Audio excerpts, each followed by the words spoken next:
കാട്ടാക്കടയിലെ NDA സ്ഥാനാർത്ഥി P K. Krishnadas രാവിലെ തന്നെ വോട്ട് ചെയ്യാനെത്തി. രാവിലെ 8 മണിയോടെ കാട്ടാക്കട കുളത്തുമ്മൽ ഹയർ സെക്കൻഡറി സ്കൂളിലാണ് അദ്ദേഹം വോട്ട് ചെയ്യാനായി എത്തിയത്. കാട്ടാക്കടയിൽ ഭരണമാറ്റം ഉണ്ടാകുമെന്നും ഇടത് വലത് മുന്നണികളെ കൊണ്ട് ജനങ്ങൾക്ക് ഒരു പ്രയോജനവും ഉണ്ടായിട്ടില്ലെന്നും കൃഷ്ണദാസ് പറഞ്ഞു. എന്തായാലും ജനങ്ങൾ മാറ്റം ആഗ്രഹിക്കുന്നതായും ആ മാറ്റം ഇത്തവണ നടപ്പാകുമെന്നുമാണ് പി.കെ. കൃഷ്ണദാസ് പറയുന്നത്.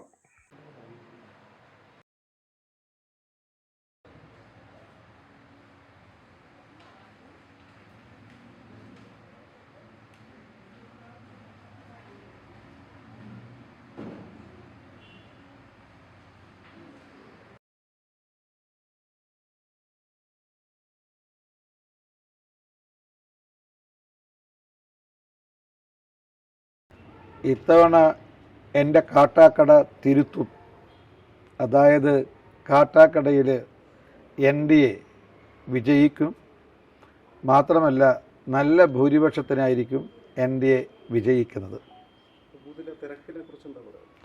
പൊതുവെ ഇപ്പോഴേ തിരക്ക് കുറവാണ്. പക്ഷേ സ്വാഭാവികമായിട്ടും പോളിംഗ് ശതമാനം കൂടുതലാവാനാണ് സാധ്യത. കാരണം ജനങ്ങൾക്ക് അവരുടെ ഭാവിയിൽ, മാത്രമല്ല വരുന്ന തലമുറയുടെ ഭാവിയിൽ ആശങ്കയുണ്ട്. സ്വാഭാവികമായിട്ടും ഇതുവരെ കേരളത്തിലെ മലയാളികളുടെ വോട്ട് പാഴായി പോവുകയാണ് ചെയ്തത്. ഇനി അവരുടെ വോട്ട് പാഴാകാൻ അവർ ആഗ്രഹിക്കുന്നില്ല.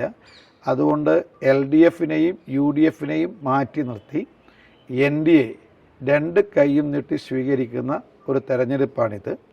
കോൺഗ്രസും മതിയായി, മാർക്സിസ്റ്റ് പാർട്ടിയും മതിയായി.